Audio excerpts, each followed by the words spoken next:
네, 비하인드 뉴스 정치부 이성대 기자 나와 있습니다. 시작할까요? 네, 첫 번째 이슈 바로 보겠습니다. 우리 다시 그때로 돌아갈 수 있을까? 예. 자, 여야가 약 9개월 만이죠. 정청래, 장동혁 공식 대표 체제가 완성이 됐습니다.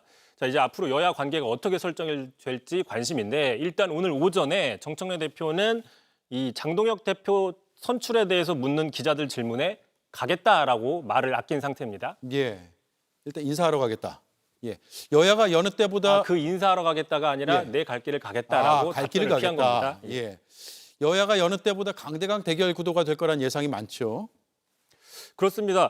하지만 두 사람 지난해 법사위 때는 의외로 좋은 원만한 관계를 유지했다 이렇게 해석이 있는데요. 예. 지난해 10월 국감 때였습니다. 당시 검찰이 장동혁 의원이 그 선거에 총선에서 약 3천만 원 정도의 재산을 축소 신고했다는 혐의로 기소한 적이 있습니다.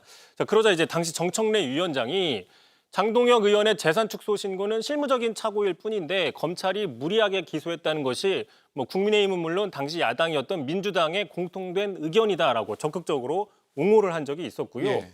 그보다 앞서서 9월에는 김복형 헌법재판관 인사청문회 당시에 장동혁 의원이 답변 태도가 좀 부적절하니까 지적을 한번 해달라라고 요청을 했습니다. 자, 그러자 이제 정청래 당시 위원장이 이렇게 답변을 했는데 직접 들어보시죠.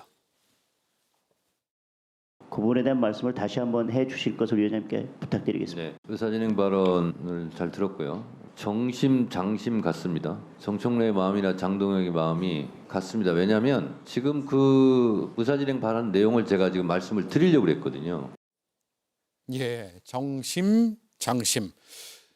당시 정청래 위원장이 국민의힘 법사위원들과는 자주 부딪혔죠. 장동혁 의원과는 분위기가 좀 다른 것 같네요. 그런 모습인 것이죠. 자, 정청래 당시 위원장은 말씀하신 것처럼 자주 국민의힘 의원들과 부딪혔는데 대표적인 게 송석준 의원입니다. 예. 자, 이 송석준 의원은 그래서 이런 고백까지 했습니다. 어떤 고백인지도 직접 들어보시죠. 여당 의원 중에 누가 제일 좋아합니까? 정청래 위원장이. 어제 보니까 장동혁 의원한테 장심 정심 이렇게 얘기하면서 네. 좋아하더라고요. 제가 그래서 제 옆자리인데 좀 질투가 나더라고요. 자, 다시 얘기하면 두 사람, 장동혁, 정청래 의원은 그러니까 옆 사람이 질투가 날 정도의 사이, 말을 하지 않아도 마음이 통하는 사이였지만 이건 어디까지나 12월 3일 이전까지의 관계, 그러니까 장동혁 대표가 전환길 세력과 손잡기 전까지의 관계이기 때문에 예. 자, 지금으로서는 그 당시로 돌아가는 어게인하는 게 힘들다, 이런 분석도 있습니다. 그렇죠. 그리고 불과 1년여 뒤에 여야의 대표로 만날 줄은 몰랐겠죠.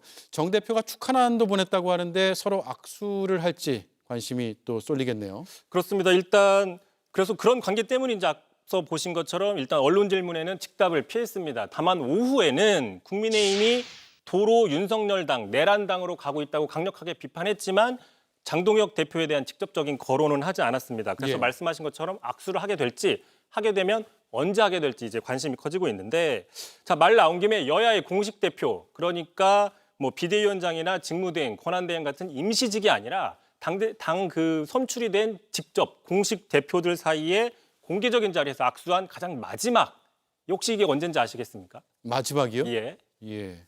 자, 그때가 언제냐? 바로 보여드리겠습니다. 바로 자, 지난해 12월 4일 새벽 본회의장이었습니다. 예. 당시 이재명 대표와 한동훈 대표가 계엄 해제 표결을 한 뒤에 악수를 하는 장면이 사실상 마지막 장면이었고요. 참고로 왼쪽 위에 의자에 앉아 있는 사람이 장동혁 대표입니다. 그러네요. 참 깨알같이 다 찾아냈습니다. JTBC 뉴스를 시청해 주셔서 고맙습니다. 저희는 저녁 6시 30분 뉴스룸에서 뵙겠습니다.